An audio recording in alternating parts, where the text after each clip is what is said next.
లో రాజకీయాలు రసవత్తరంగా మారుతున్నాయి.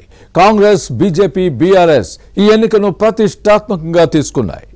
ఉమ్మడి మహబూబ్ నగర్ జిల్లా సీఎం రేవంత్ రెడ్డి సొంత ప్రాంతం. పైగా ఈ లోక్సభ స్థానం ఇన్ఛార్జిగా ఆయనే ఉన్నారు. సీఎం ప్రాతినిధ్యం వహిస్తున్న కొడంగల్ అసెంబ్లీ సీటు కూడా ఈ పార్లమెంట్ స్థానం పరిధిలోకే వస్తుంది. దీంతో ఇక్కడ కాంగ్రెస్ అభ్యర్థికి భారీ మెజారిటీ వచ్చేలా ప్లాన్ చేస్తున్నారు. ఇంతకీ పాలమూరు పార్లమెంట్ స్థానం నుంచి పోటీ చేస్తున్న అభ్యర్థులు ఎవరు? వారి వ్యూహాలు ఎలా ఉన్నాయి? కాంగ్రెస్, బీజేపీ నేతల వలసల పరిస్థితి ఏంటి? Was the story?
ఈ స్థానంలో త్రిముఖ పోరు జరుగుతోంది. బీఆర్ఎస్ అభ్యర్థిగా సిట్టింగ్ ఎంపీ మన్నె శ్రీనివాసరెడ్డి బరిలో దిగారు. కానీ ఇక్కడ పోటీ మాత్రం కాంగ్రెస్ అభ్యర్థి చల్లా వంశీచంద్రెడ్డి, బీజేపీ నేత డీకే అరుణ మధ్య ఉంటుంది.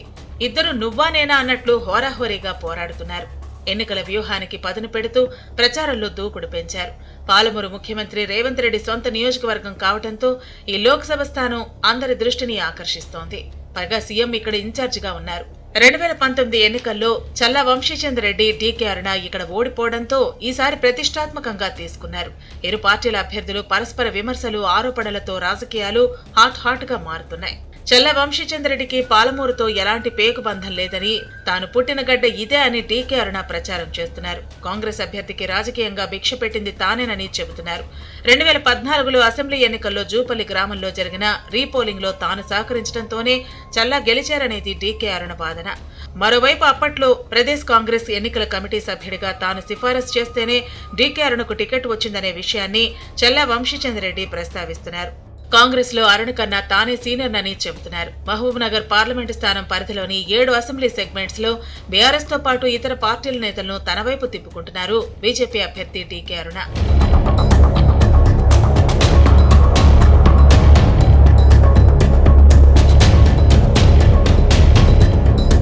ఇక కాంగ్రెస్ మాత్రం బీజేపీకి బలం ఉన్న నారాయణపేట, మక్తల్ అసెంబ్లీ సెగ్మెంట్ లోని నాయకులకు గ్యాలం వేసింది.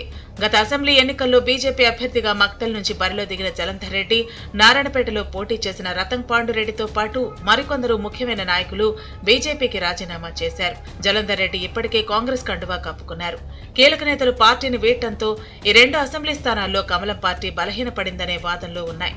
మరోవైపు బీజేపీ ఎంపీ టికెట్ ఆశించిన భంగపడిన మాజీ ఎంపీ జితేందర్ రెడ్డి సీఎం రేవంత్ రెడ్డి సమక్షంలో కాంగ్రెస్ కండువా కప్పుకున్నారు.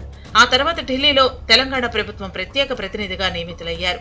ఈ నేత 1999లో బీజేపీ, 2014లో బీఆర్ఎస్ ఎంపీగా మహబూబ్ నగర్ స్థానం నుంచి లోక్సభకు ప్రాతినిధ్యం వహించారు.